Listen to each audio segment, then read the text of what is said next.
Today is August 15th, 2021.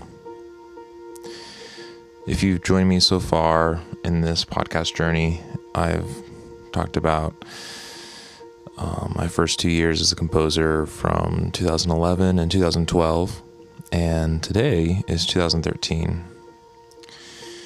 And the structure of these podcasts, this sort of audio journaling, is very loose and open, but still adheres to a structure of reflecting and listening back on music I composed in the past. And I think I said this in the very first episode, that the thesis of and purpose of this is, at least these first few episodes, is to just document what I'm thinking and feeling and remembering now, because ideally this will be, in reality, this will be the time that I remember it most clearly, as opposed to living life more and more as I get older and older and I forget more and more. There's going to be more holes in the story, and so I really just want to remember these memories and document them and journal them with as few holes as possible. During 2013, I was entering in my senior year at Murray State University, and it was very, intense, because I had just come from a summer of drum and bugle corps. I marched with the Blue Stars. We placed 12th, was able to march quarterfinals, semifinals, and finals. And what a treat that was to be a part of DCI in my small way, playing euphonium. And so coming back, playing euphonium and brass all summer, I had a senior recital to do in the fall. I knew I wanted to apply to different grad schools when I got back, so I knew that was going to be on the list of things to do in the spring. Well, actually in the fall, at the end of that fall. And so it was a really intense semester that fall, but it was actually I came back with so much creativity and so much hunger to create music and to just be productive and enjoy life and to work. And I think it was, I have drum corps to thank for that. I think it's because of marching with those men and women and doing the same thing every single day and being part of that culture really taught me what it meant to work really, really hard. And so I guess the crux of this journaling is going to be with a piece called Fifth Perspective. And it was written in that fall of 2013 going into the spring of 2014. And it was for a clarinet quartet. And I'll talk more about the piece later and put a portion of the recording in this podcast. But needless to say, it was probably one of my favorite pieces that I composed when I was at Murray State. As I was digging through my files, my old Murray State files on my Murray State emails, Google Drive, I'm going through and I'm finding so many amazing relics and things I forgot about that I kept, things that happened that I totally forgot. And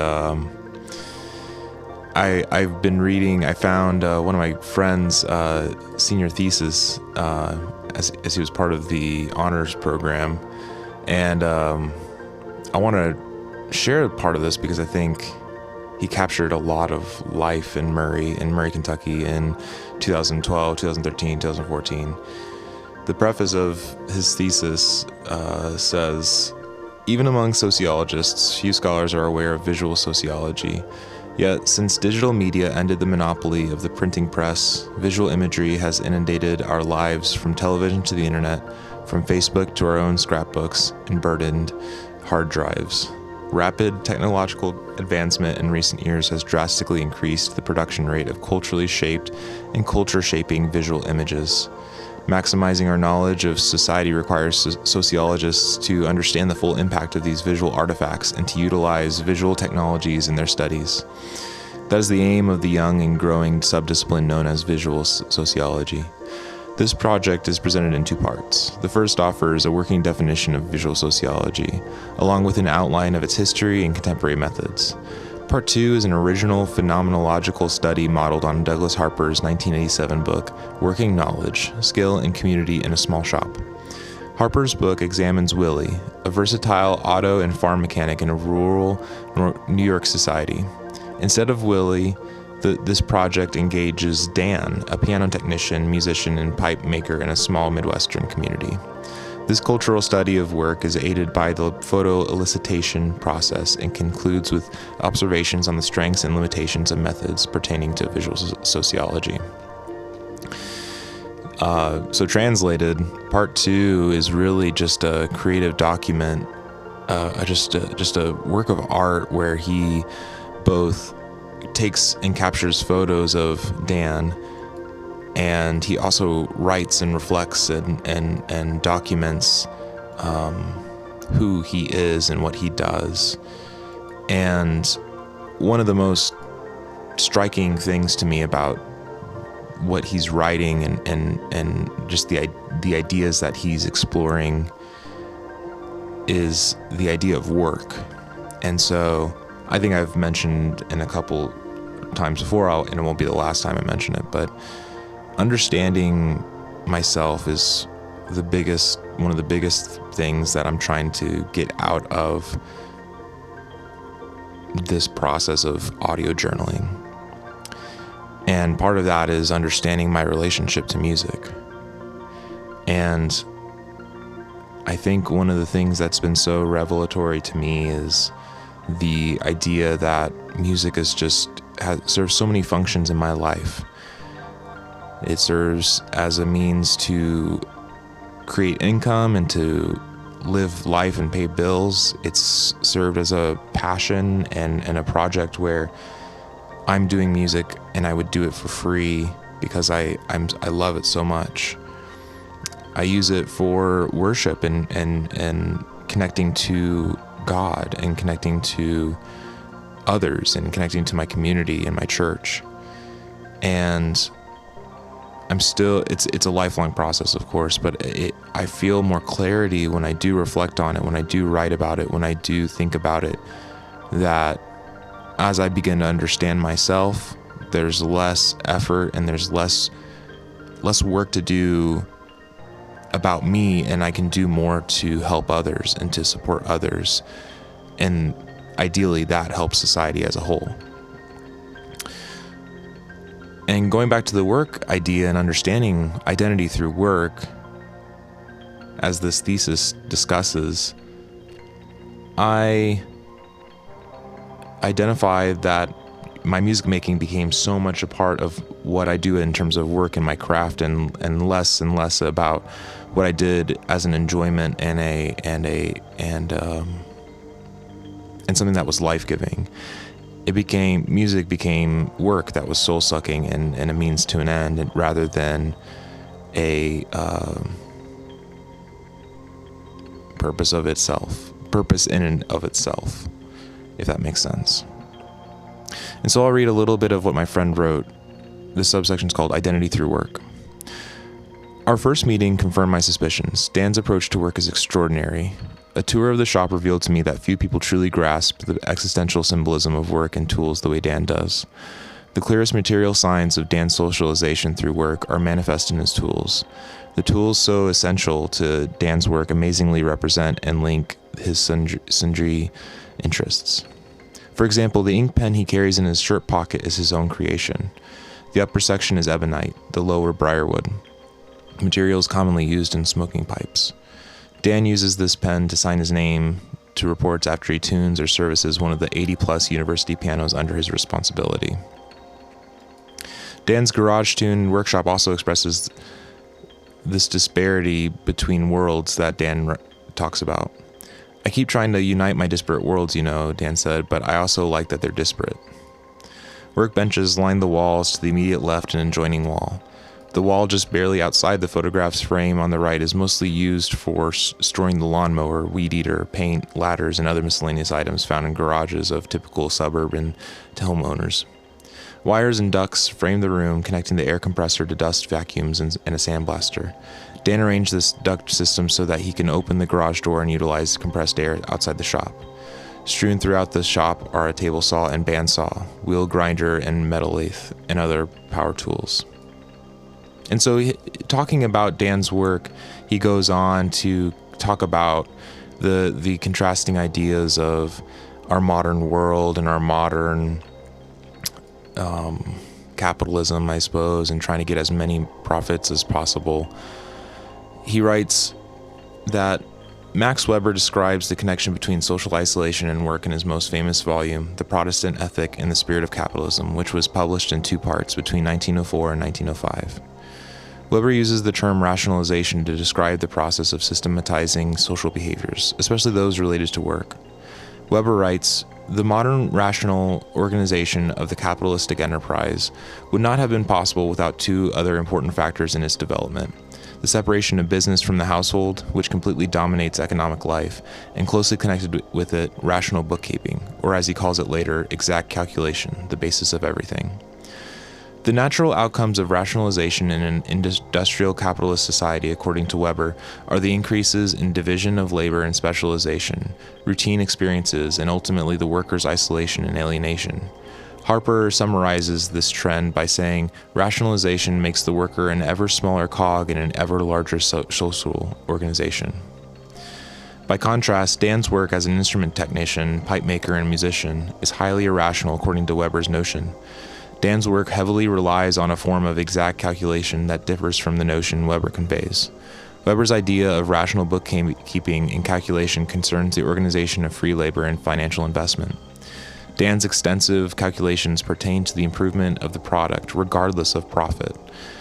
Dan measures proportions and lengths for his pipes, humidity, temperature, and the digital readings on his fine tuner throughout his piano work, and time in his music, and time and temperature when he roasts coffee. As we shall see, he is capable of working without such intense measurement. Dan's concern for measurement comes from his desire to perform at the height of his ability as a craftsman. Maximizing profit, which is Weber's idea of bookkeeping, plays a relatively small part in Dan's work. The domestic garage-turned-workshop provides the best support for the irrationality of Dan's work.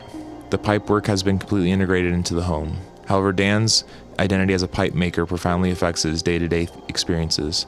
Craftsmanship is much more than a mask or a badge. A vivid example clarifies this point.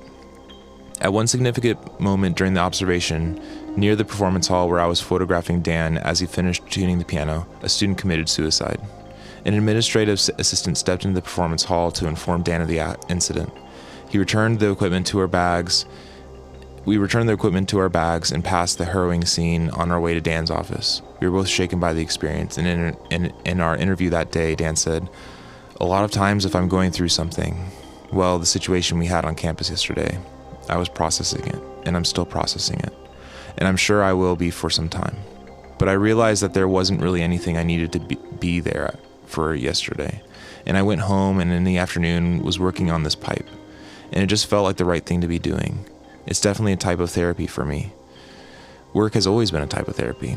I like to work. I'm always doing some kind of work. My kids are always telling me I don't know how not to work, and I guess that's really true."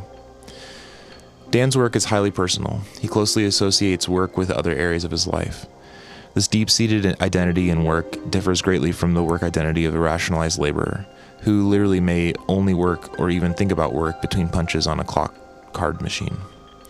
Dan's craftsman identity seems to defy the position of Karl Marx, who posits that people tend to feel most human outside of work. The human proclivity for work, according to Marx, has perverted to the extent that laborers feel like beasts or of burden while on the job. Marx says, "The worker only feels himself outside his work, and in his work feels outside himself. He is at home when he is not working, and when he is working he is not at home. It is therefore not the satisfaction of a need, it is merely a means to satisfy the needs external to it. Dan's proclivity for work resembles that from the age before work was perverted in the way Marx describes. The apparent social isolation associated with Dan's work may instead be the result of working irrationally in a highly rationalized society. As most people become ever smaller cogs in the societal machine, their relationship with the few unaffected cogs changes. Dan's work is anachronistic, which he acknowledges and even seems to take pride in. For example, while describing the role of technology in his work, Dan says, "There's still a lot of people that swear by doing just work by ear, and they're very, very good at it. I used to feel exactly like them, but now I just feel like, just use all the tools available to you to do the best work you possibly can. For me, it turns out to be this, and occasionally I'll just tune completely by ear like I used to, just to make sure I can still do it and kind of test where I am with it. I still definitely have those skills and I like to keep them up, but to be perfectly honest, I know that I can do a better job with this machine, especially in these last few notes. I just am not hearing them as well as I used to. But it definitely is something that's fun to strive for, to make it the very best that you can. And I've really enjoyed it this way. I like it when I just tuned by ear. I miss part of that because it was a way of it's sort of like being completely outside of the modern world. You've got an instrument that was, even if it was a modern instrument, its conception and overall design hasn't really changed since the 1920s. There are a few things that change, but not major things. So it's kind of fun to be part of that, feeling like you were sort of a complete anachronism and out of the modern world. I miss that, but I can't deny the fact that I'm more effective by adopting the technology and using it, and that's also fun. So I know that was a huge chunk, but there were so many moments in that me personally I related to.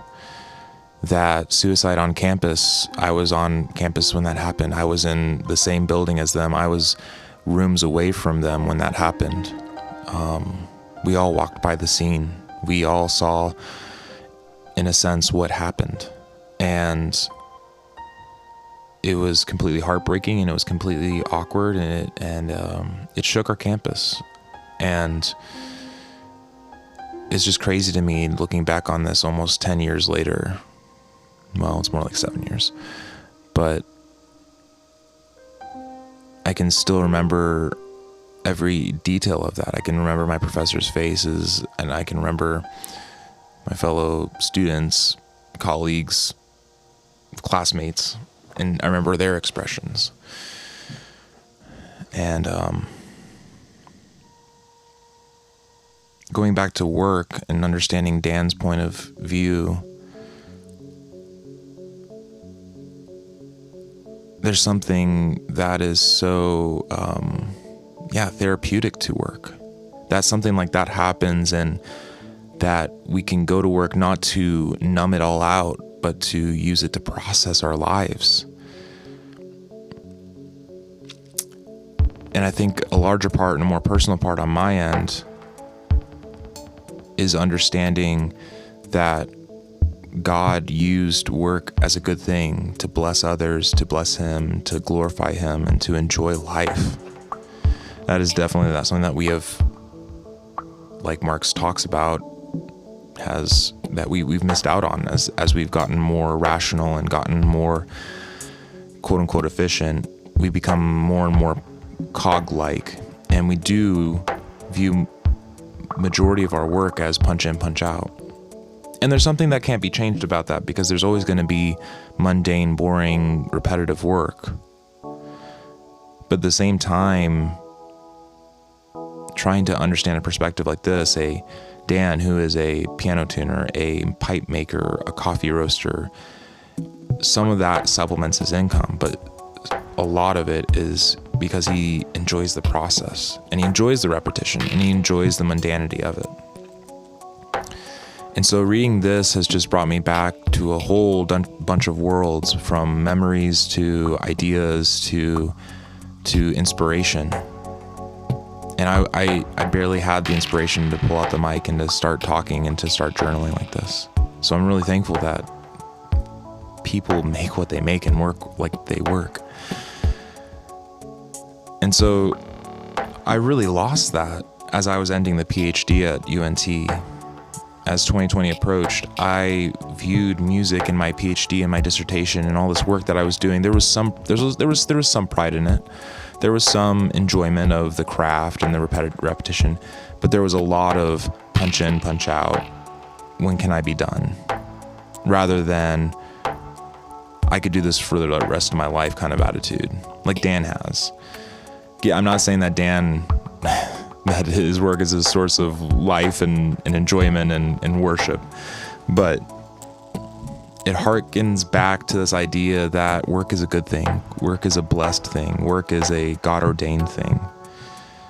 And I think me doing these podcasts, this process of recording audio, this is my version of crafting a pipe. This is my version of tuning a piano and making something really, really beautiful for someone else, or at the end of the day, just for my own enjoyment. And so going back to reflecting on 2013, it was a really long, weird, and opaque year altogether, especially with the events of that horrible suicide that just shook our campus. That it was my senior year and I had a lot to do before I left and before I finished. And yet I was still experiencing senioritis in a certain degree of like, I'm ready to get out of here. In terms of my faith, like I've talked about before, I was putting together the pieces, and praise God for that. But it was still incredibly difficult to understand who I was outside of the context of relationships, outside of women, outside of my friends, my man friends, my male friends. I was alone, but I had friends. I had great friends, but I mean alone in the sense of I was single. I was navigating the world by myself. I was an adult in that way. And so I don't mean to be too rite of passage or coming of age, but in a really very real sense, I think a lot of people can relate to that feeling of being 21, of almost done with college and about to enter the real world and have no more school and no more fantasy about what I do after I'm done. And I had a really great year. It was a great year. It was a weird year, but it was a great year.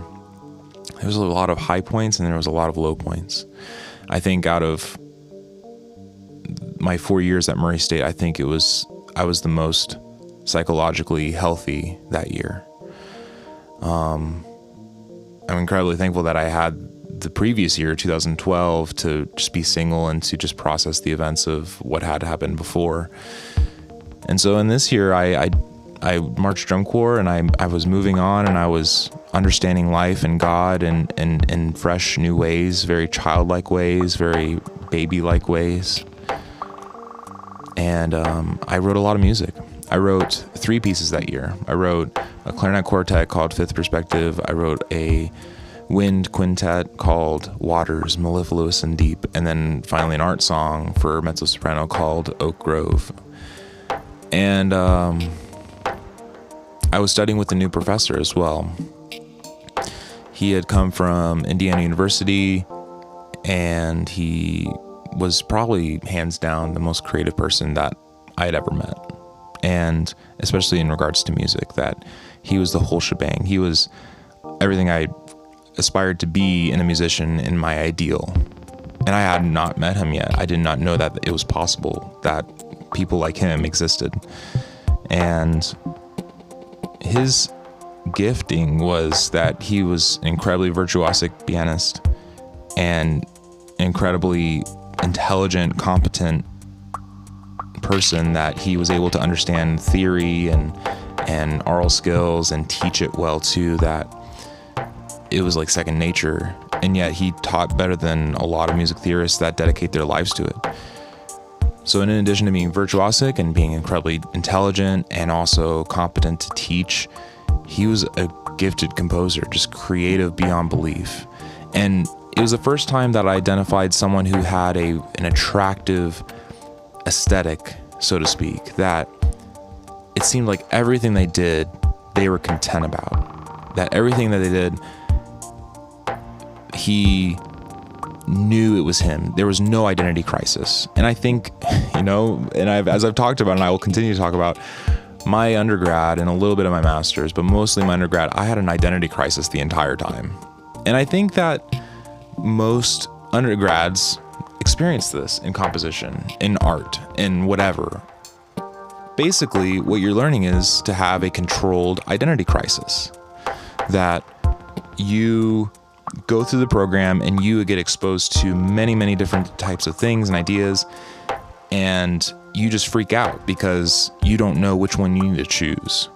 And so your whole purpose of doing undergrad is to learn and absorb as much as possible, freak the F out, and ideally at the very end, you're able to kind of hone in on, okay, let's make a pros and cons list. And ideally, your cons list is a lot of things that you know that it doesn't float your boat. And on the other side is the pros list, and that is a lot smaller, maybe 2, 3, 4, 5. It doesn't even matter because it's a proportions game. In proportion, it's like a 20-80 thing where you've explored life. You have been taught well by your mentors and your professors. You've explored the world and all that is in it. And your pros list of all the things that you like is 20% of all the stuff you've learned, and 80% of the other stuff, throw away. You do not like it, and it's not for you. And I think to a greater extent, we could talk about how university in general, like that's what university setting is that when you go to college, that's what your experience is that you choose a field and you have your broadest studies your freshman year. You do your university requirements, your math, science, literature, art, history, whatever. And you get exposed to a bazillion different ideas. You're surrounded by people who are incredibly different from you. You get international students who come from different cultures than you. And by the end of college, you know who you are in a better way because you had an identity crisis and you made your pros and cons list, and you know what is for you and what is not for you. And so I was just so amazed because on top of going through that whole idea of having an identity crisis as a composition major, all my professors, they seemed cold by comparison to this new professor that I had. This new professor, he was so confident in who he was. He knew what he liked. He knew what he was about. And I think that served as a model for my future that, okay, it is okay to know what you like and what you don't like. In fact, it is a virtue to know what you want to do as opposed to what you don't want to do. Because I think we often get in trouble because we don't know what we should and what we shouldn't do. And it's really a lot of goodness comes from our life by just being able to hone in on like, okay, I'm just going to do this thing. And it's scary and unknown, but that is the way things are. And so just talking about the aesthetic of this new professor, it wasn't just like his musical clear style. It was everything, a lot of things about him, his fashion. I wanted to copy his glasses. I wanted to copy his shoes and his suit and his pants and his casual clothing and his office style. He made it a home. That was one thing that also separated him from all my other professors, is that he had a beautiful rug inside that was super comfortable to step on. He had great lounge chairs in it, and just his style, and not to be whatever, but he was also a Mac user. My other professor who taught me composition was a Windows user, and so this new guy was more resembled like the bohemian lifestyle. And then before, my previous composition professor, he and there's nothing wrong with it, but like he was more mathematician minded. He got a side degree in accounting just in case music didn't work out. And so it was so refreshing, and it was so good because I studied with my previous professor for about 3 years, and I basically gleaned and learned a lot of everything that I needed to learn from him. And so I had this new voice, this new mentor in my life that guided me and showed me new techniques and things. And I was also simultaneously so impressed and blown away by his love and passion for music. And so Dan, from the previous example that I read a ton of, showed similarities to this new composition professor where music was not just a 9 to 5 clock punching job. It was a lifestyle, and it was a way of life that you found enjoyment and comfort from your work, from the craft that you did, and the whole process from beginning to end, every single detail, the boring stuff, the repetitive stuff, let's talk about comb binding, let's talk about binding your score, let's talk about printing your score, let's talk about editing your score, let's talk about making sure there's no collisions between notes. Every single detail had its purpose, and every single idea that you had worthiness to it. And so that was another thing that this professor had, was that just the dignity as a composer. What I make is worth it. What I do is worthy. If no one listens, I'm happy to have made it. And I can really thank this new professor for ingraining this in me. And I think that I needed that more than looking back on it, I needed that more than I could ever imagine, because I can still use that. I can still carry that. If I hadn't had a professor who was so craft minded, was so love of music minded, I would view music as a 9 to 5, that, oh yeah, that's my job, that's my expertise, but I'm only going to do it because I'm a cog in the wheel and I'm trying to make a living, and it's what God's gifted me with, but by no means is it what I need to do all the time.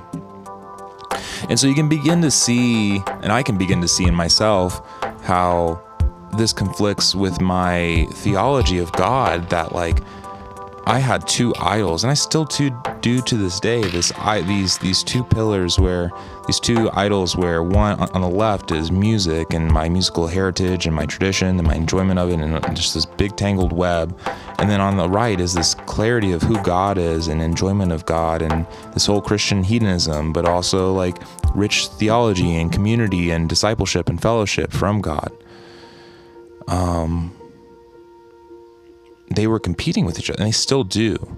And I'm still working out untangling them, that I would like to write a theology of music that I can finally rectify. Is that the right word? Here, I'm gonna look it up. I can finally just better understand and communicate to others the value of music in my life and the value of God in my life. And it's no longer a tug of war between the two, but they work together as one. So to rectify is to put correct, or correct, to put right or to correct. And so, yeah, I want to rectify and make correct this conflict between how I view music and how I understand my life in relationship to God. Because without God, as a Christian, what purpose of life is there? So, and then without music, I can go without music, but I love music so much, I don't want to abandon it. And I want to understand, is there a way to live well with my faith and understanding who I am as a Christian with my views of music? And so creating a sort of theology of music and how this really important thing in my life relates to my relationship with God, relates to my spirituality. And I think it's just intensely complex. And I was beginning to understand that in my 2013-2014 senior year of college, that there's so much to begin to understand with this dichotomy between what God has gifted me for and who God is. And I think we all struggle with that we all have different gifts, and we confuse our gifts for our purpose. We confuse what God has given us and what He's skilled us with how we should live our lives, and what we live for, and what we do with our lives in this time. And so this new professor really changed my worldview in a lot of ways. He changed my spiritual lens as well, that what I make is worth it, that even if no one listens, I'm happy to have made it and contributed to life. And yet I think that it demands to be listened to by everybody. I think it's worthy of listening. And so I really took that, I really carry that with me now. When I first got to know this new professor, he visited on campus the year before, and I knew it was so telling that he was such a great teacher and person that, like, I was able to kind of show him what I'm learning. And I think there's something to sharing what you're learning with someone else, whether it's someone older than you. It becomes a sort of parent to child relationship or mentor to mentee relationship, that when someone older than you that you respect gives you the time of day to process and to listen, and listens to what you are learning, I think that's just so telling. And then to join you in that excitement is really, really special too, that they understand why you're sharing this information with them, that they match your excitement, that they then share, once you're done telling them what you know, what they know from that, and imparting even more knowledge into you, and it becomes a back and forth, that the younger mentor, the younger mentee can impart excitement and inspiration and newfound excitement for what they're learning, and then the older mentor can take that excitement and inspiration and see it from their lens new again, but then import even more knowledge into the mentee. I think it's just a really special experience. And I had that with this new professor. It was with Ligeti, and I had just been digging in the musical ricercata. I had been digging into the piano etudes, and he matched that excitement one for one. And when he came, he was younger. He was just attended Indiana University, one of the best music schools in the world, arguably. He toured Europe for some time. He went to different festivals, and he was just so well versed and so knowledgeable, but then also so passionate and so gifted. And as I'm reflecting on this, I think that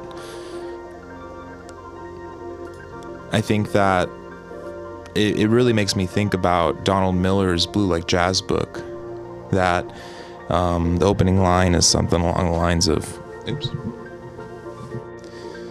the opening has an author's note, and it says, "I never liked jazz music because jazz music doesn't resolve. But I was outside the Baghdad Theater in Portland one night when I saw a man playing the saxophone. I stood there for 15 minutes and he never opened his eyes. After that, I liked jazz music. Sometimes you have to watch somebody love something before you can love it yourself. It's as if they are showing you the way. I used to not like God because God didn't resolve, but that was before any of this happened." And so, along the same lines with this new professor, I saw him love it. And in order for me to love it in a new way, I had to watch him love it. And I had to watch him understand it and experience it and share it. And that just made a huge impact on me. And so, because I was studying with him, this new professor, new teacher, new mentor, new style, new everything, so fresh, I was able to, I think it's that is a lot of the reason why I just composed so much more than I had ever done before. Typically I did one piece per semester, but this semester I wrote 2, and I know it's not much, but that meant everything to me. It meant that, I loved composing. It wasn't a assignment like I talked about the year before. I knew that I composed and I created music not because somebody else, there was a deadline or whatever, and for the first time I was doing this thing not because of a deadline, but because I loved the act of doing it, and I loved doing it. I loved the craft, I loved the process, I loved being creative and getting it performed, the binding, and so everything from the repetition to the novelty from beginning to end. And so he was able to see things in a way, he really exposed me to the outside world for the first time, that all my lens was like Kentucky, maybe a little bit of Illinois, maybe a little bit of the South. I just knew this small Midwestern part of the world, and he came in and exposed me to the world of academia and the world of academic music and the world of world music and the world of all these different types of styles and genres, and just blew my little brain. And it helped me focus in on what I wanted to do and what I wanted to compose. And so Fifth Perspective is a sort of example of this newfound style. The piece started from going to this program at Murray State called Cinema International, that once a month they host a movie and they show a movie from a different country every single month for 3 days, from like Friday through Sunday, or maybe it was like Thursday through Saturday. And man, looking back on those, I'll share that with all my friends. Like that program was free, it was relaxing, it was like everything to me. And so my introvert self, I would go by myself, especially as a newfound single person, on a Friday or a Saturday or Thursday, and I'd look at the schedule, I'd look at what the movie was on, and I'd look at my clock, and I'd have nothing on my schedule. And because I think, looking back, my music career, and most people's music college career, you're so busy with rehearsals, you're so busy with like events and traveling and auditions and recitals, and you have to attend other people's recitals, that like when you have an evening that's free, it was a sigh of relief for me and where I was in that moment.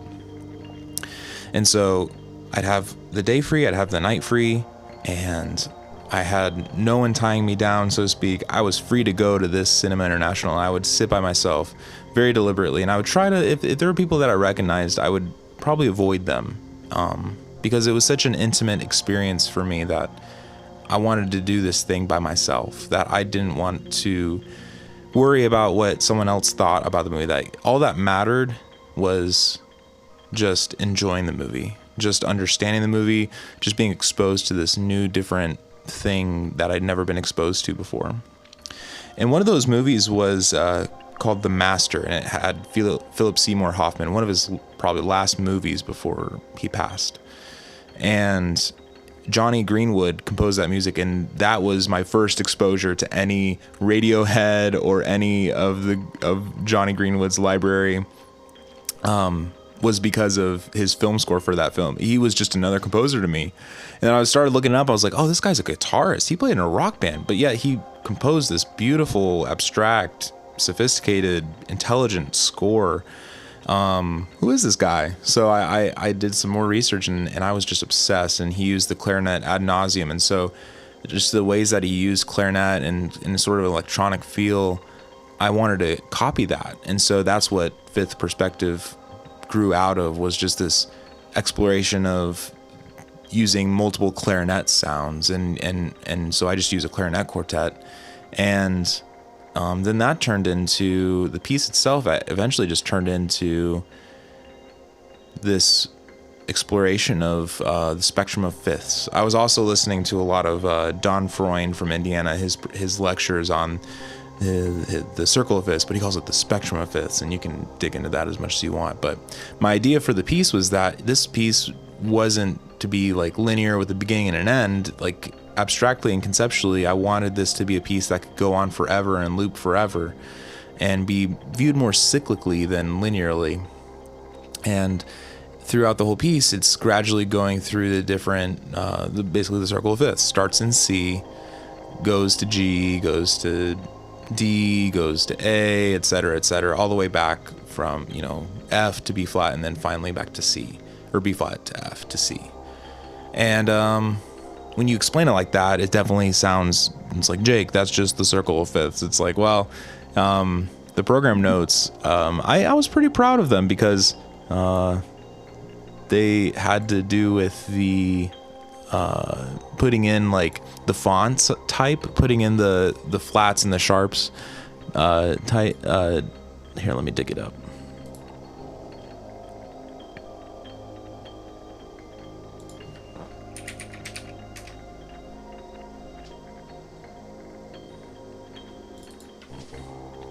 This is what young Jake wrote. Almost.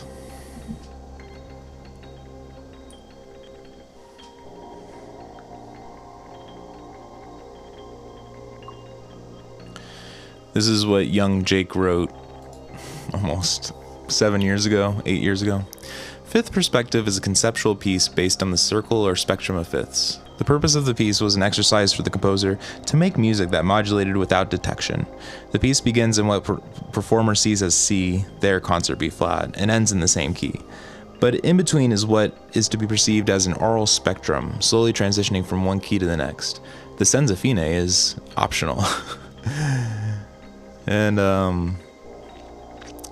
it's just so telling, like, it's like as if someone else wrote that program note. It's just so funny looking back at this. Like, I wrote it as so professionally and so, like, so formally that I don't even mention myself. It's just like the composer or whatever. And so,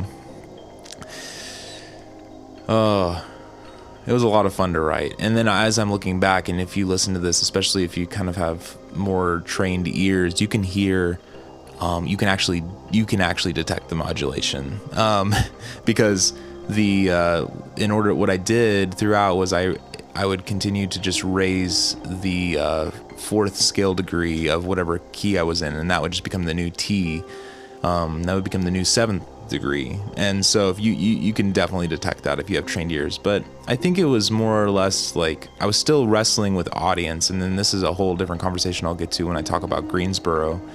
But just understanding who exactly was I writing for, what medium was I writing for, like who was this for? And so I think back then I was mostly writing for my mom and my dad, for people like my mom and dad, that they could enjoy and they would learn. But I was also like writing music that emulated, and I talked about this last episode, the wind bands, that the wind band literature that we would perform and rehearse. That was all I knew. And so I tried to emulate that with like the wind quintet. And so I'm looking back on all these now in 2021. These can all be translated to wind orchestra. These could be translated to wind ensemble because they were just so oriented to that style, because that's all I knew.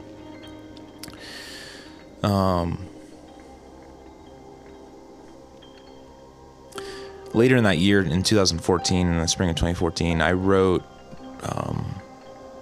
Oak Grove, an art song, and it was in collaboration with one of my best friends. That we had this girl, we had been together since kindergarten. We were in the same homeroom for every single year, from kindergarten, first grade, second grade, third grade, all the way to senior year of high school, and we were that close. And so in college, she was a literature major, and she eventually went on to New York and has done great things and continues to do great things, I assume. I haven't kept in touch with her. I should.